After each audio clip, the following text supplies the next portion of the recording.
headline that was in the newspaper, the Toronto Star, whoops, there it is, in 1998. It was a headline that was released to the paper by the Toronto Disaster Relief Committee that was headed by Kathy Crow, who was a street nurse. And it says, "Plight of the Homeless is a National Disaster." That was in 1998. In 2016, there was a Globe and Mail editorial that said homelessness is a public health emergency. So it is an issue that has spanned more than 20 years. In fact, in the 1980s, we didn't even have a word for homelessness. So it spanned probably longer than that, but became a national issue due to fundamental changes in housing supply and availability. And what I'm going to talk to you about is where I have been as a scholar, a little bit about what I've been doing, and then where I hope to go in this new role with Island Health. So I'm primarily what you would call a community-based or collaborative researcher. So I work with people in the community, people who've experienced homelessness, people who identify as using substances, as well as service providers. So the big question for me is, meaningful and engaged research, yes, but what about impact? So I'm going to try to tell you a bit of a story of meaningful and engaged research and impact, with the idea that hopefully some of these lessons can be translated into the new role. We did a survey of about 350 people who had experienced homelessness in 4 cities in Canada. And their results are in the teal color, and the yellow is their comparisons to the general population. People who are homeless rated their health as much, much poorer than the general population. That's the first set of bars you see. They said their health, about 32% of them said their health was fair to good, while the general population, about 70% of them said that. More than 50% said they had some type of disability, while only 10% of the general population said that. That's the second set of bars. About 58% of them said they had access to a regular source of health care, such as a doctor or a nurse, while more than 80% of the general population have access. And access to health care is a fundamental concern because of barriers like transportation, stigma, competing with other things like survival needs, getting food, and so on. What homeless people also said, about 28% of them said their health was worse than a year ago compared to the general population, who only about 5% said their health was worse. And so it's not surprising, given the fact, the kinds of conditions that people live in. Kathy Crow, the street nurse that I mentioned to you earlier, also wrote a book called Dying for a Home, where she highlighted that those conditions that homeless people live in is what's contributing to their poor health.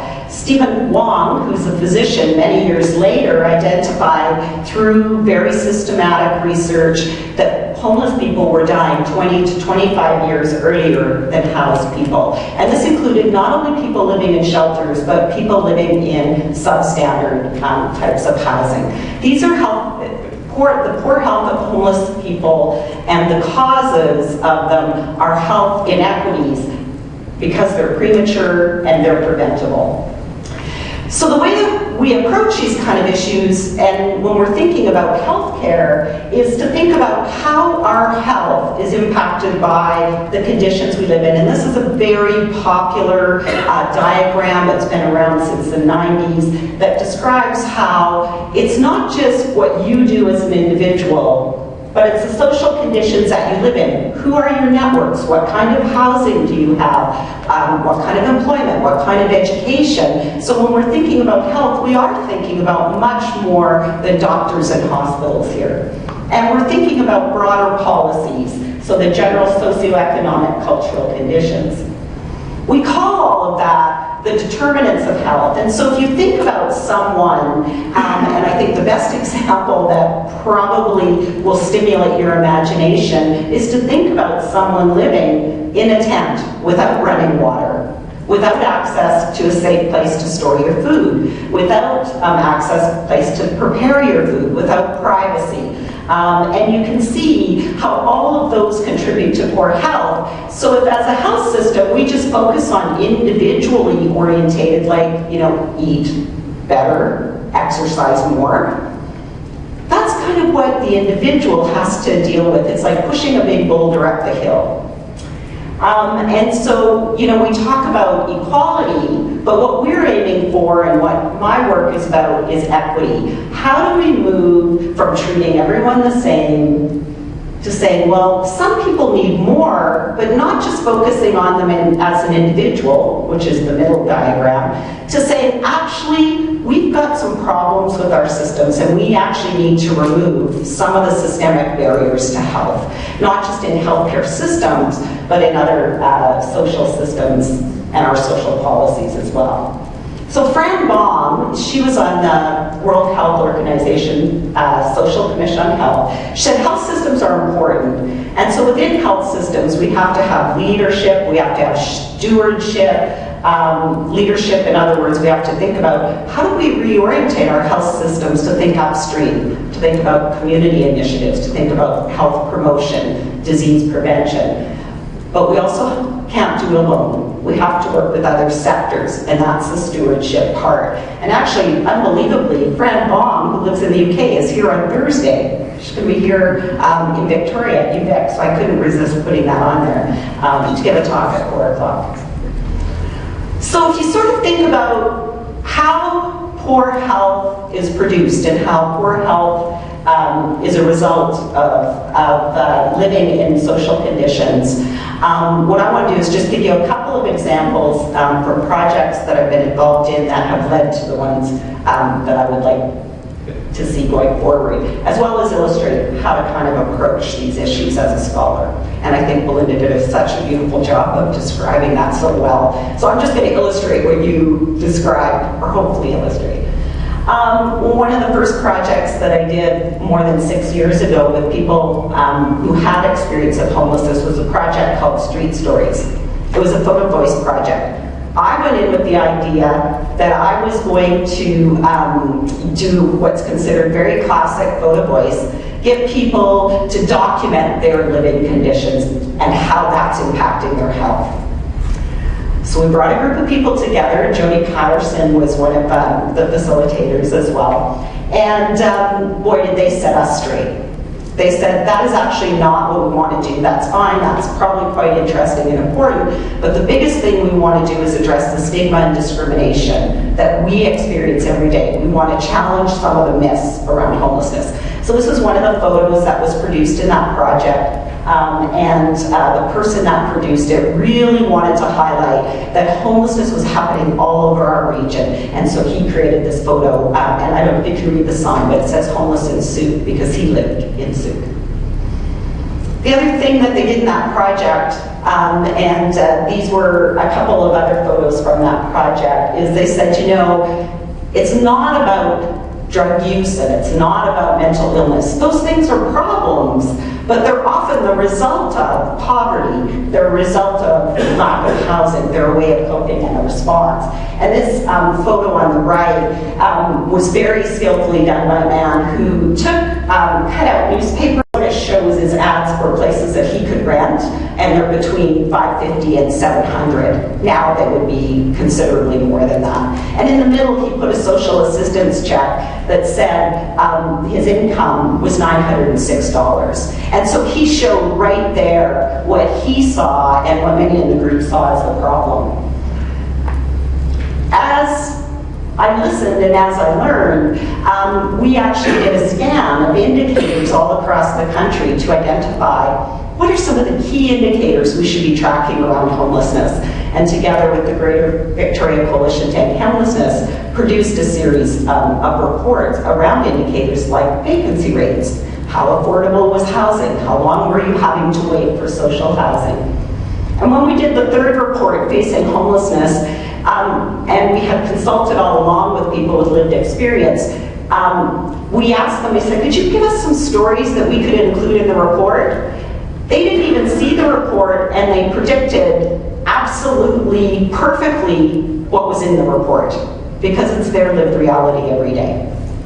I think this report laid some groundwork towards the Housing First regional strategy.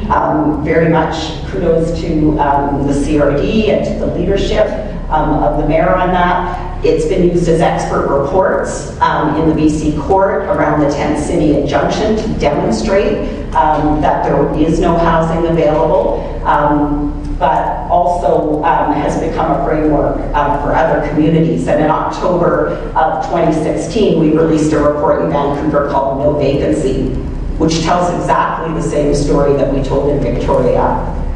And it highlights, in some cases, a lower vacancy rate, but actually they have a bit more shelter capacity than we do. This report got more than 50 media hits and coverage on it. And it was amazing. It was such a learning experience for me, because when I prepared it, I thought, well, there's something new in here. No one's going to be interested. We've been telling this story in Victoria for a long time. But what happened was kind of amazing, because this UGM, Union Gospel Mission, they highlighted that they were turning away people from their shelter the night before, and that there was no room, and that they were having great deal of difficulty getting people into housing. And so that's what caught the attention, the service providers, followed by the media. So one place I hope to go that people raised in this project was around feeling very socially excluded in society, and the importance of social inclusion, and the important role that plays in developing health and housing services. So we need to be able to draw on in terms of promoting health equity, we need to be able to draw on practical wisdom of lived experience as a source of knowledge. And there's a variety of ways to do this, to partner with people that have lived experience: advisory models, leader-partner models, and employment models. One of the ones that I've used before is advisories. Nurses at Insight and people who use drugs identified that cultural safety was something they really valued in harm reduction services. They felt safe to go to harm reduction services, to get connected, to ask for help. They didn't feel that way in the hospital. So we took that idea, we designed a project with nurses and people who use drugs as our advisories, and we looked at what was going on in hospitals and what it was that made people feel unsafe. Well, one of the issues was policies. They thought that the hospital had harm reduction policies, but in fact they didn't. They had zero tolerance policies for substance use and no harm reduction policies. So people felt very unsafe to go there. They were leaving hospital early, which was a problem. So we brought everybody together at the end of the project, including the managers. And the hospital managers, to their absolute credit, rose to the occasion, said this is a problem. We can't say we value harm reduction and then have policies that are zero tolerance for substance use. So they've rewritten their policies and are in the process of implementing it. Sometimes I think as a scholar in residence it's going to be very difficult work, because we're not going to always be able to say and demonstrate successes, especially in the area that I work in. So what happens when we have evidence that we're not using? Victoria is one of the third BC townships in terms of overdose fatalities. Island Health has the highest rate of overdoses in the province. Our police calls for overdose related have doubled in 2015. So we have to have some hard conversations about what's happening on the ground, and how do we take up the evidence that we know already exists, because the urgency of this issue, like the urgency of homelessness, it's here right now. It's not enough for people whose friends and family are dying to say we're getting to it. It's happening today. We have about 2 overdoses a day. So we really need to engage and have, and certainly the city and others have been engaging on this issue of pure-led initiatives, and this was one we led. And I think that's a place where I really hope, in terms of partnering, to be able to go with the scholar in residence. We're in an amazing time to be able to do that. We have patient-oriented research as a strategy, which really says what patients and families have to say. And I'm gonna push that a bit more and say what communities and partners have to say. So I just want to end with, Lisa gave us a question, and she said, what are you going to do that's bold? Like, what's going to be bold and unexpected here? I'm just going to skip through this. I think what's bold and unexpected is that we're going to integrate research policy, education, and practice. Our research ideas and questions come from our communities. Shifting narratives, I think some of that's already happened about homelessness and drug use. We need to shift to thinking about systemic solutions rather than blaming individuals. And work together with people that have lived experience and promote that practical wisdom is a source of knowledge, and build our collaborations and address those power imbalances. People that are homeless, people that are using substances, they don't have the power in the system. And so we have to really challenge and address that and use media to mobilize evidence. And that's going to be an important piece because we need the public involved as well. So that's some of my thoughts on boldness, and then I think the other part is how will decision makers use the evidence that's produced. So thank you for that opportunity. Who's the one that says, this is what's right, this is what needs to be done, let's do it? Who's got that? I don't know that there's an answer. I think it's a rhetorical question. I mean, I think, do either of you want to respond to that?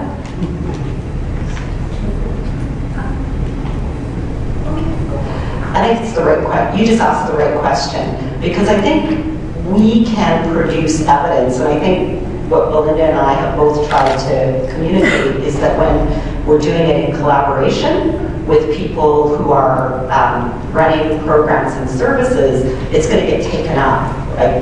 That's the best case scenario.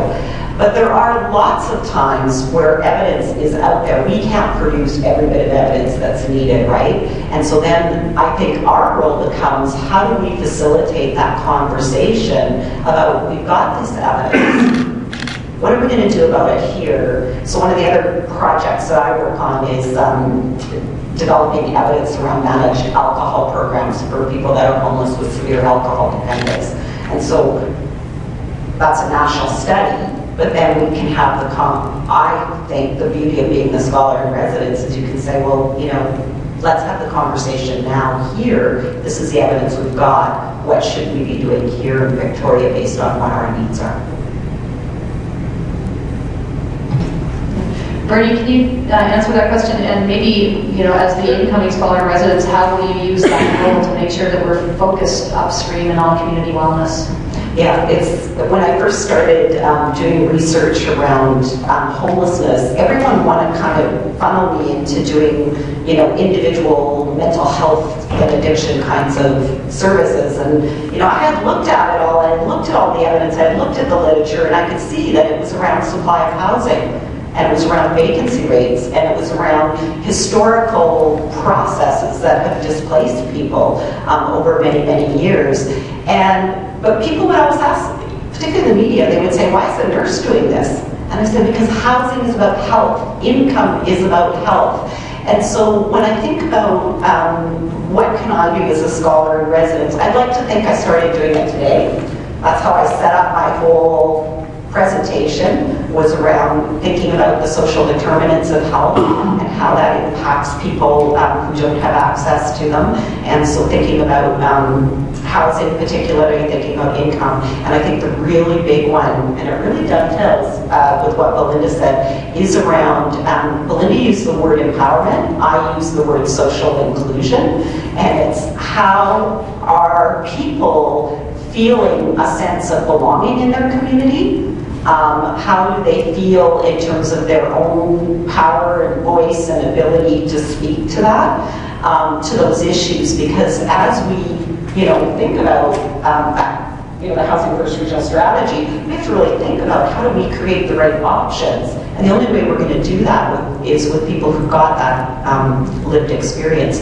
So when it comes to mobilizing the dollars, I mean, I think there's a collaborative role that researchers play, that public plays, and that communities that are impacted by health inequities play, so that we're mobilizing the dollars. We are at a time when we're talking about a national housing strategy.